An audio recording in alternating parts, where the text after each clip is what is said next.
Hai, oke, kali ini kita akan membahas tentang kasus-kasus yang diungkapkan oleh Google Street View. Aku mau jelasin Google Street View itu kayak semacam Google Maps, cuman lebih ke 3D gitu.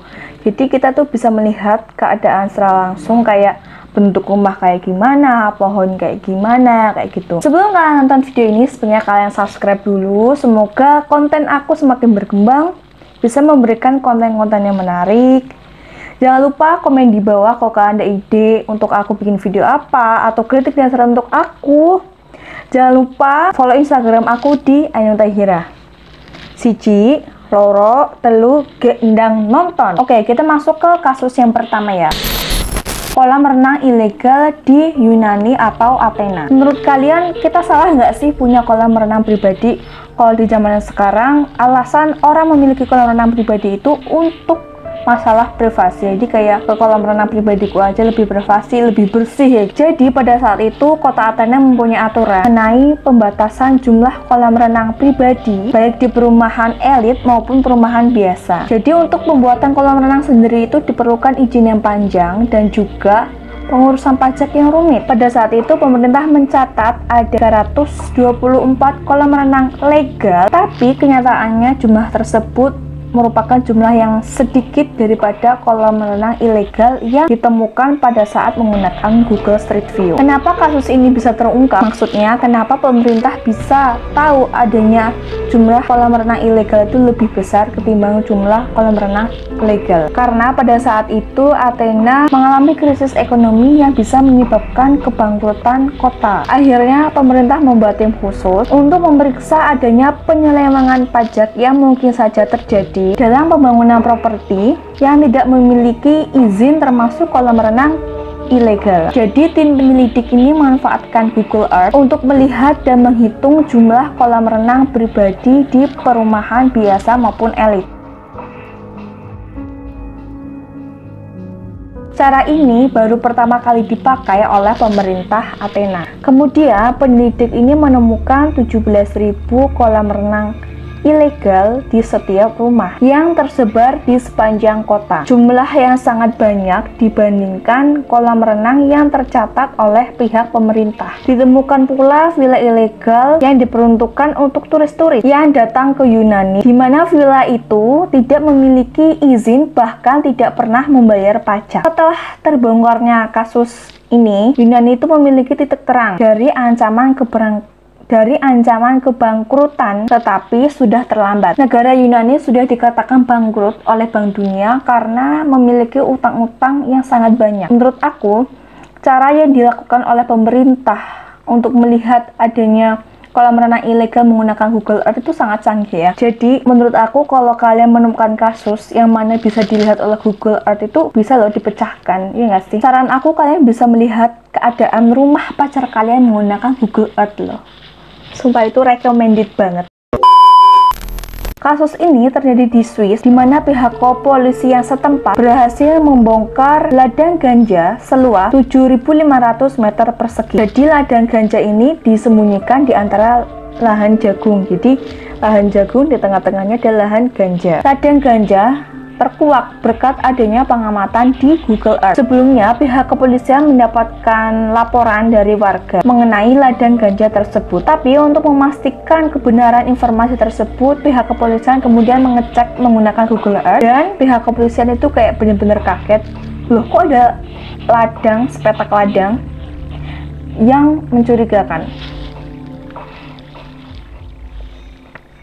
Akhirnya pihak kepolisian pergi ke TKP atau tempat kejadian perkara, yang mana di situ terdapat lahan ganja di antara lahan jagung. Ternyata di situ ada ladang ganja sebesar 1,2 juta ton. Kemudian polisi mengamankan uang sebesar 900.000 French, kemudian ganja dengan berat 1,2 juta ton, serta 16 orang yang terlibat dalam kasus tersebut. Berkat Google Earth, pihak kepolisian berhasil menggagalkan rencana penjualan ganja sebesar 7 ton ganja antara tahun 2004 sampai 2008 dengan nilai jual 3 sampai 10 juta French atau 43 sampai 145 miliar setiap tahunnya.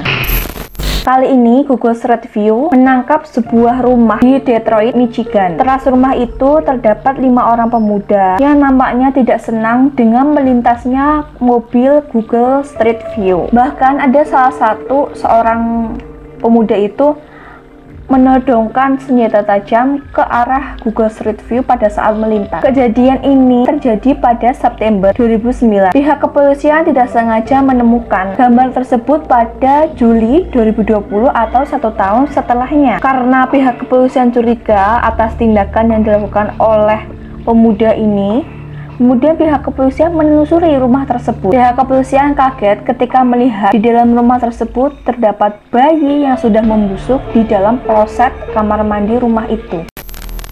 Kasus ini terjadi pada tahun 2010 di Derbyshire Island atau London. Jadi pihak kepolisian itu merasa kebingungan dengan kasus pencurian mobil Carnarvon senilai 12.000 pound sterling atau 234 juta rupiah milik keluarga Ruben Salt yang terjadi di siang hari. Mobil itu hilang saat terparkir di depan rumah mereka. Lalu kenapa sih pihak kepolisian ini bingung? Ternyata bukti-bukti yang menunjukkan bahwa mobil itu telah dicuri, itu bukti yang dikumpulkan itu terlalu sedikit. Bahkan tidak ada kamera CCTV yang merekam kejadian pencurian itu. 1 tahun setelahnya, anak dari keluarga Ruben ini kemudian tak sengaja melihat rumahnya dengan menggunakan Google Street View. Lalu 2 anak ini tuh kaget, kayak, loh ini kok mobilnya kita, kenapa ada orang di sampingnya dengan menggunakan mobil hitam? Diduga pria ini yang mencuri mobil Carnarvon keluarga Ruben Salt dengan menarik mobil Carnarvon itu menggunakan mobil hitam yang dibawanya. Jadi mobil Google Street View merekam aksi kriminal dengan jelas yang dianggap oleh pihak kepolisian itu sangat membantu. Namun plat nomor mobil hitam milik pencuri itu di-blur. 1 tahun setelahnya, polisi kemudian menemukan pria ini dengan melihat ciri-ciri atau foto yang berada di Google Street View. Jadi menurut aku kalian tuh harus bener-bener hati-hati dengan media sosial gitu ya. Soalnya media sosial itu rekam jejaknya itu lebih akurat banget gitu ya.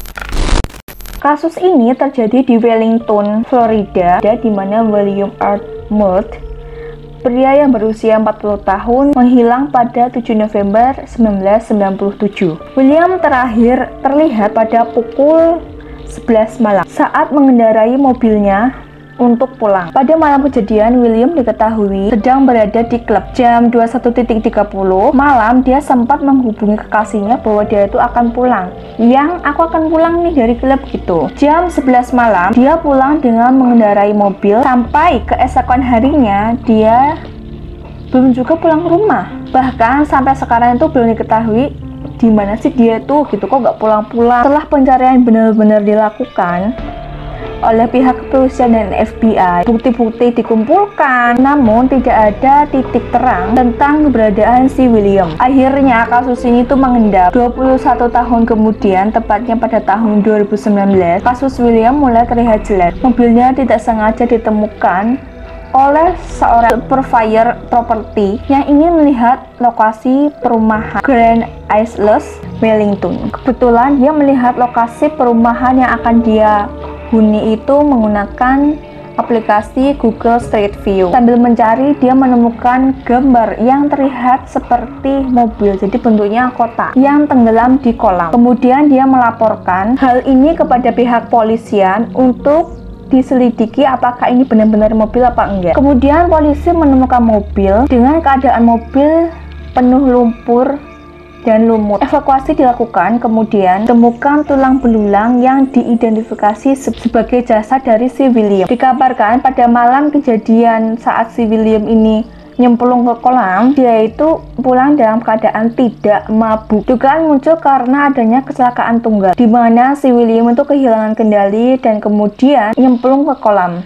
Jadi pada saat itu lokasi yang sekarang ada kolamnya itu sedang ada pembangunan perumahan. Kemudian tempatnya masih gelap dan belum ada batas pagar yang dibuat oleh perumahan. Menurut aku ya, namanya juga kolam, bisa disebut sebagai danau gitu kan. Apa ya, nggak ada orang yang kayak jalan-jalan sore di sekitar danau itu gitu loh. Apakah iya pada saat pembuatan pagar pembatas kolam ini, orang-orang yang ngerjain atau tukangnya ini nggak lihat ada bangkai mobil gitu loh. Aku tuh bingungnya di situ sih. Ada kisah menarik nih dari Jepang, namanya Desa Mati. Jika kamu lihat di Google, untuk sebuah desa kecil bernama Nagar, terletak di lembah-lembah Shikoku, Jepang. Kamu akan kaget karena ketika kamu menelusuri jalan melalui desa, semua tidak seperti desa pada umumnya. Desa ini dihuni oleh boneka, bukan orang-orang seperti kita. Boneka ini karya Nyonya Ayano. Dulu tuh Nyonya Ayano tuh pergi sama bertahun-tahun dan kemudian balik ke desanya. Nyonya Ayano ini kaget, dulu teman-temanku yang aku kenal kok pada nggak ada ya, dan udah pada meninggal gitu. Akhirnya Nyonya Ayano itu memutuskan untuk membuat boneka yang mirip dengan orang-orang yang pernah tinggal di desa itu. Ada sekitar 350 boneka, bahkan ada kayak suatu wilayah di desa itu kayak bangunan sekolah, terus kemudian isinya tuh boneka semua gitu. Oke, menurut kalian Google Street View ini sangat membantu menyelesaikan masalah kalian nggak sih? Jadi kayak gini, menurut aku Google Street View itu bisa membantu memecahkan kasus-kasus yang ada di Indonesia, ya nggak sih? Walaupun belum terlihat jelas kayak adanya penyelesaiannya gitu kan. Terima kasih udah nonton video ini, semoga kalian terhibur, semoga kalian bisa mengambil hikmah dari kasus ini supaya lebih berhati-hati dalam menggunakan sosial media. Jangan lupa untuk subscribe, kemudian komen dan share ke seluruh sosial media kamu supaya konten-konten aku semakin berkembang dan memberikan konten-konten yang menarik untuk kalian. Bye, see you next video.